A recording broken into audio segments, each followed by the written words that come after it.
Queridos hermanos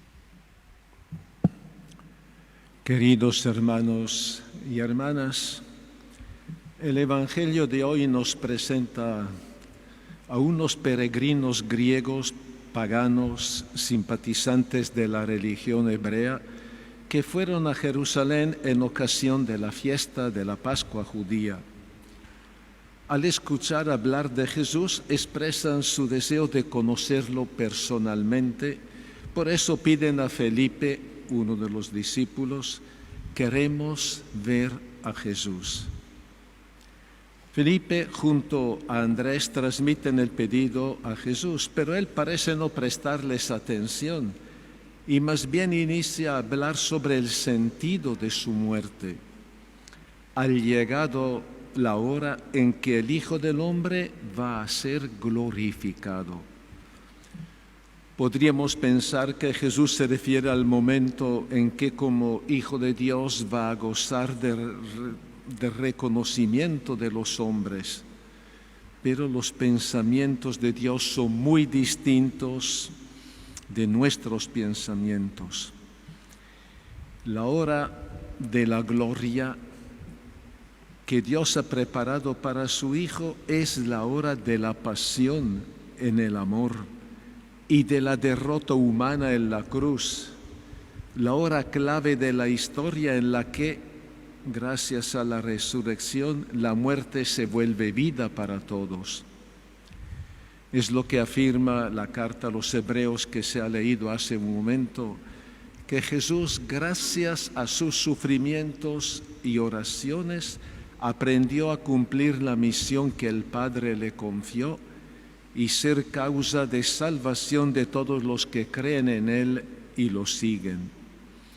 Por eso, si queremos compartir la vida y la gloria de Jesús, tenemos que ser conscientes que también debemos asumir junto a Él los sufrimientos de la cruz.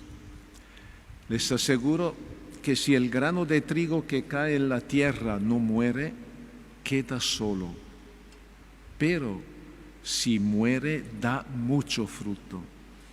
En su muerte entregada por amor, se realiza nuestra victoria definitiva sobre la muerte y el pecado, y se transforma para siempre nuestro corazón humano, que se hace capaz de amar, de perdonar y de servir desinteresadamente al otro y no pecar más. Esta es la condición que pone Jesús para sus seguidores. El que tiene apego a su vida la perderá, y el que no está apegado a su vida en este mundo la conservará para la vida eterna. En medio de un mundo como el nuestro, que busca lo fácil y el placer, el prestigio y la fama, el poder y las riquezas, la propuesta de Jesús de salir de sí mismo, romper nuestros apegos y atadura para servir al Evangelio y al prójimo, resuena como una paradoja. Claramente no es una opción fácil, pero Jesús nos indica cómo dar este paso. El que quiera servirme, que me siga, y donde yo esté, estará también mi servidor. Esta es la respuesta al pedido de esos peregrinos griegos. El que me quiera servir, que me siga. Pero una respuesta que vale para todos los que desean conocerlo, seguirlo, ponerse humildemente detrás de Él, estar con Él y comprometerse con su misión, renunciando a sus propios planes, a la soberbia y a la autosuficiencia. Esta propuesta sigue actual y valedera también hoy para todos los que con sinceridad desean ver, conocer y encontrar a Jesús, y para los que no han encontrado el sentido de su existencia en los encantos engañosos de este mundo consumista e indiferente a los valores espirituales y trascendentales. La propuesta de Cristo no vale solo para nuestra vida personal, sino también en los ámbitos social, económico y político. Por eso, gastar la vida por Cristo y ponerse al servicio del prójimo es la brújula y la referencia clave que se ofrece también para las autoridades llamadas a guiar los destinos de nuestro país y regiones. En comunión con el mensaje de estos días de la Conferencia Episcopal, entiendo que la actitud de servicio al reino, servicio al prójimo, implica para todos los que ejercen una autoridad poner atención a los signos de los tiempos y escuchar el clamor del pueblo que en estos días eleva sus voces para la convivencia pacífica, porque la convivencia pacífica está en riesgo por la condición servil y las arbitrariedades de la administración de la justicia. La justicia debe ser libre de toda presión y que actúe en el estricto marco de la ley, que respete el principio de la presunción de inocencia y que al mismo tiempo vele por la dignidad de la persona y el trato humano a los detenidos. No se olvide que la otra cara de la justicia es la misericordia. Se esperan pasos concretos que favorezcan el clima de paz y de libertad indispensable para un ejercicio ecuánime de la justicia y para no distraer la atención ante el recrudecer de la pandemia, una situación alarmante que exige medidas urgentes y efectivas. En este espíritu les recuerdo que, como ya es práctica en nuestra Iglesia, hoy, quinto domingo de Cuaresma, se celebra la Jornada de la Solidaridad, destinada este año a favor de nuestros hermanos inmigrantes y refugiados que llegan a nuestra ciudad y a nuestro país con tanta esperanza en busca de unos días mejores para ellos y para su familia. El lema escogido para esta jornada es una invitación. Nos dice acoger, proteger, promover e integrar.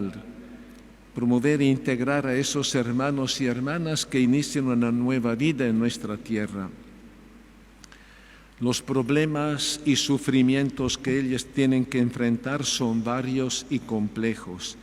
Los trámites para la permanencia muy burocráticos y caros, la falta de trabajo, de atención a la salud y de acceso a la educación de niños y jóvenes, la discriminación y los prejuicios, la separación familiar y de parte de algunos las dificultades del idioma y por tanto de la comunicación.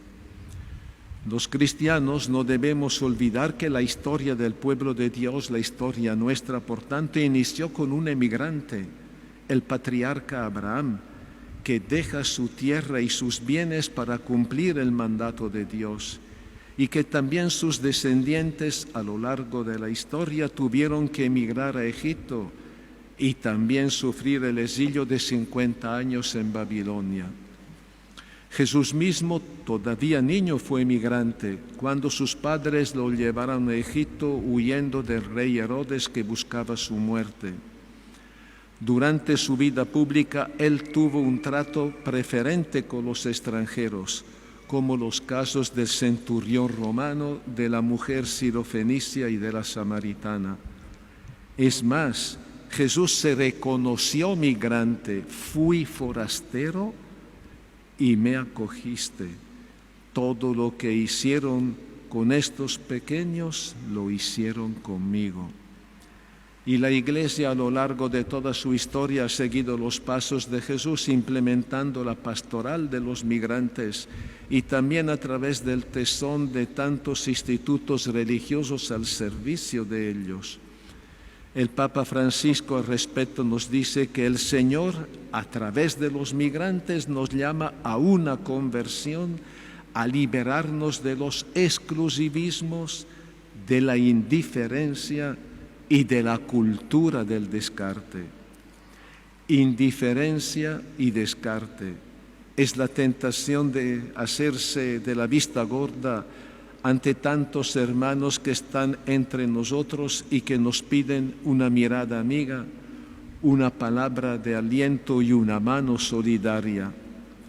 Seamos generosos en la colecta de hoy, dando los aportes frutos de nuestras renuncias y sacrificio de la Cuaresma, y que son destinados a la Casa Cardenal Terrazas, que acoge, hospeda y alimenta a los inmigrantes y refugiados, así como a enfermos de cáncer y sus familiares que llegan del campo o de otra región de Bolivia para ser curados en los hospitales de nuestra ciudad. Es una obra de caridad propia de la Cuaresma.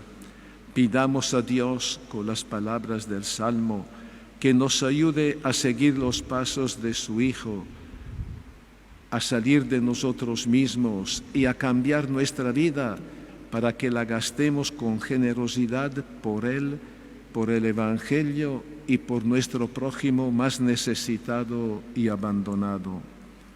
Oh Dios, crea en mí un corazón nuevo. Oh Dios, crea en mí un corazón nuevo. Amén.